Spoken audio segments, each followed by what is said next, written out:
اللہ کا واسطہ دے کے کہتا ہوں کہ مزاروں پہ جانا بولو بھائی بند کر دو. کچھ بھی نہیں رکھا مزاروں پہ,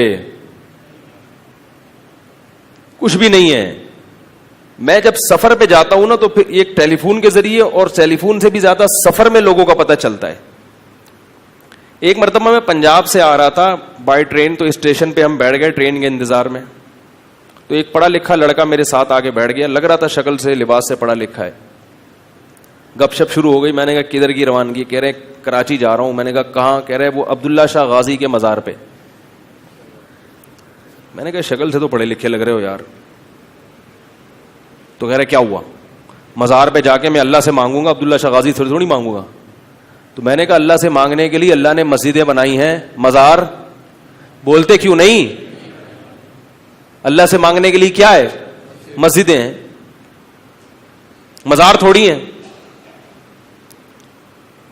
بہت سمجھایا, مگر جیسے روحانی علاج والوں کی عقیدت ایک دفعہ جب دل میں بیٹھ جائے نا, دلائل کے انبار لگا دو مگر بات سمجھ میں, یہ اندر کوئی فالٹ ہوتا ہے.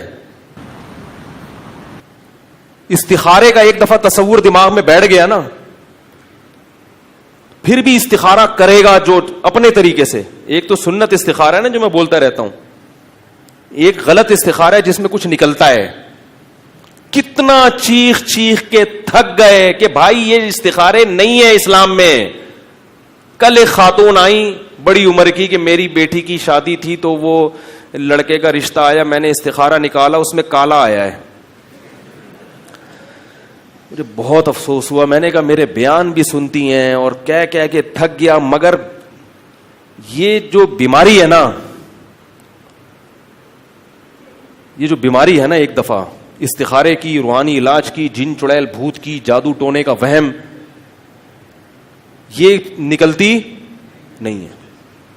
میں نے کہا محترمہ اماں جی آپ کی بیٹی آج کل رشتے کہاں آ رہے ہیں اگر بندہ اچھا ہے.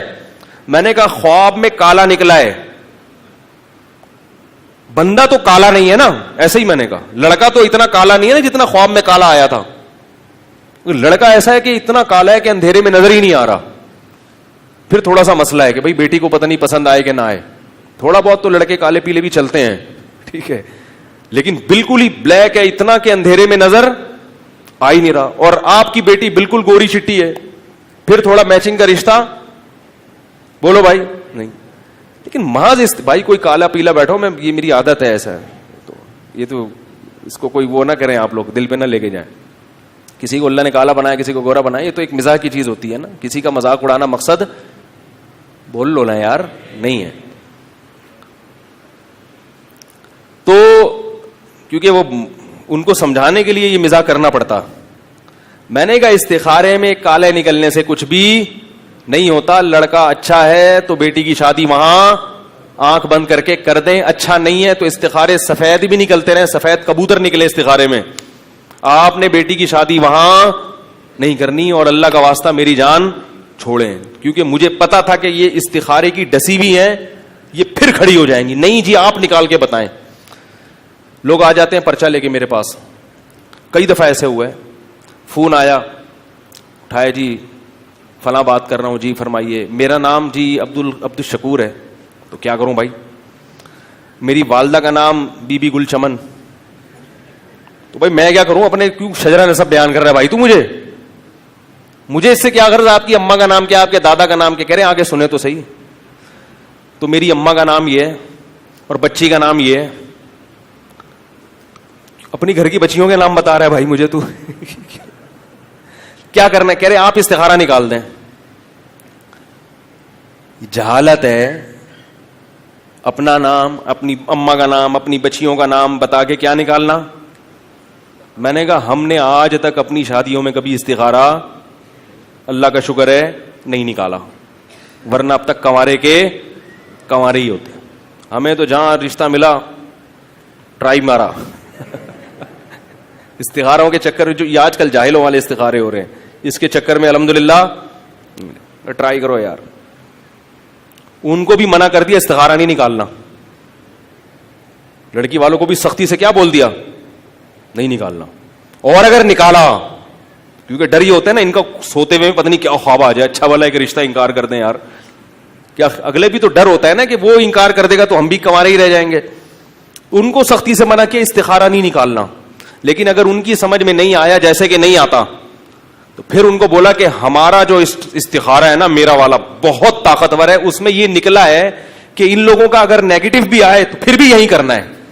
استخارے میں یہ نکلا ہے.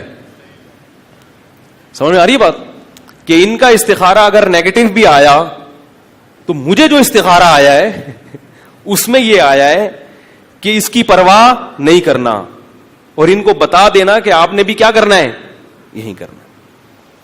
چھوڑ دو یہ استخارے, یہ جو آج کل چل رہے ہیں. یاد رکھو جو شریعت کے آدھے حکم کو لیتا ہے وہ خود بھی برباد ہوتا ہے اور لوگوں کو بھی برباد کرتا ہے. ہمارے نبی کی سیرت دیکھا کرو, اس پر میرے بہت بیانات ہو چکے ہیں, میں زیادہ نہیں جاتا. تو یہ روحانی کا ایک دفعہ دماغ میں خناس بھر جائے, کسی نے کچھ کر دیا, یہ ہو گیا, فلانا ہو گیا, اور یہ مزاروں کا ایک دفعہ دماغ میں بیٹھ جائے, تو انسان مسجد سے کیا ہوتا ہے, یہ مزاروں پہ جانے والے اکثر مسجدوں کے نہیں ہوتے. آپ صلی اللہ علیہ وسلم نے فرمایا 7 آدمی اللہ کے عرش کے سائے میں ہوں گے قیامت کے دن. ان میں ایک وہ رجل قلبہ معلق بالمساجد, وہ شخص جس کا دل مسجد میں اٹکا ہوا ہو. یہ نہیں کہ جس کا دل مزار پہ, بولتے کیوں نہیں, اٹکا ہوا ہو. یہ نہیں فرمایا آپ صلی اللہ علیہ وسلم, مسجد میں اٹکا ہوا ہو. اور یہ بھی یاد رکھو جو مزاروں پہ جانے والوں کے جن چڑیل بھوت اترتے ہیں, بعض لوگ یہ بھی کہتے ہیں مزار پہ کہتے ہیں جن اتر گیا, تو چڑھتا بھی وہیں سے ہے. نہیں آ رہی بات. جن کو پتا ہوتا ہے یہ کمبخت وہاں جائے گا, اس لیے جن چڑھ جاتا ہے تاکہ یہ وہاں جائے تو میں اتر جاؤں اور اس کا عقیدہ مزار سے پکا ہو جائے. ابھی ہمارے ایک رشتہ دار آئے ہوئے تھے, ان کے پاؤں میں دھاگا, انگوٹھے میں بھی دھاگا, تھوڑا سا ان میں گرین شیڈ ہے. ٹھیک ہے, ہم نے ہمارے پہ رشتہ دار بہت مختلف قسم کے رشتہ دار ہم نے الحمدللہ پالے ہوئے ہیں, مختلف ڈیزائن کے. جب خاندان بڑا ہوتا ہے نا تو یہ بھی آدمی کی مینٹل اپروچ اونچی ہوتی ہے, اس کو ہر قسم کے رشتہ داروں سے واسطہ پڑتا ہے. تو ان کے دھاگے, ان کے گھر میں سب ایسے ہی, کسی کے انگلی پہ دھاگا, کسی کے یہاں, کسی کی امام ضامن, کسی کے پتہ نہیں کیا کیا بندہ رہتا ہے. تو میں نے ان سے کہا, میں نے کہا آپ کو میں 15 سال سے دیکھ رہا ہوں ان دھاگوں میں لپٹا ہوا ہے, آپ کے مسائل حل ہوئے؟ ایک مسئلہ کھڑا نہیں ہوتا دوسرا شروع ہو جاتا ہے. اور میں نے کہا اللہ کا فضل ہے, اللہ نظر بد سے بچائے, کبھی مجھے دیکھا کوئی دھاگا بندھا ہوا؟ ہمیں تو جب گھر میں دھاگے کی بھی ضرورت ہوتی بھی ہے نا, کوئی کام سلائی کے لیے, تو وہ بھی نہیں مل رہا ہوتا, دھاگے ہی نہیں, شارٹ ہیں, جو ضروری دھاگے ہیں وہ نہیں ملتے ہمیں. تو میں نے کہا آپ نے کبھی ہمیں دیکھا؟ اور میں نے کہا ہمارے مسائل بھی آپ سے زیادہ ہیں, آپ کا صرف ایک مسئلہ ہے, ہمارے مسئلے کتنے ہیں, 3 بڑے بڑے مسائل ہم نے رکھے ہوئے ہیں, اور ایسے مسئلے ہیں جو کبھی حل, بھائی سمجھ رہے ہو نا, یہ مسئلہ کبھی حل ہو سکتا ہے؟ وہ ایک آدمی نے اپنے ابا سے پوچھا نا کہ ابو یہ ہر آدمی شادی کر کے پچھتاتا ہے تو پھر کرتا کیوں ہے؟ انہوں نے کہا بیٹا عقل بادام کھانے سے نہیں آتی, ٹھوکریں کھانے سے آتی ہے. سمجھ رہے ہیں, عقل کس سے آتی ہے؟ ٹھوکریں کھانے سے آتی. تو میں نے کہا ہمارے الحمدللہ تو نہیں کہنا چاہیے بلکہ کہنا چاہیے, میں نے کہا ہمارے مسائل آپ سے زیادہ, وسائل آپ سے کم. مسائل زیادہ اور وسائل آپ سے کم, آپ کے مسائل کم اور وسائل ہم سے زیادہ, پھر بھی آپ پریشان ہو. اللہ کا فضل ہے ہمارے مسائل حل ہو جاتے ہیں, ہمارے دعا سے حل ہو جاتے ہیں الحمدللہ. ہمارے کس سے حل ہو جاتے ہیں؟ ہمیں کسی دھاگے کے اور یہ امام ضامن اور یہ کسی مزار پہ جانے کی ضرورت نہیں. اور اگر پھر بھی کوئی مسئلہ حل نہ ہوا تو اللہ نے کب کہا ہے کہ سارے مسئلے تمہارے دنیا میں حل ہو جائیں گے؟ یار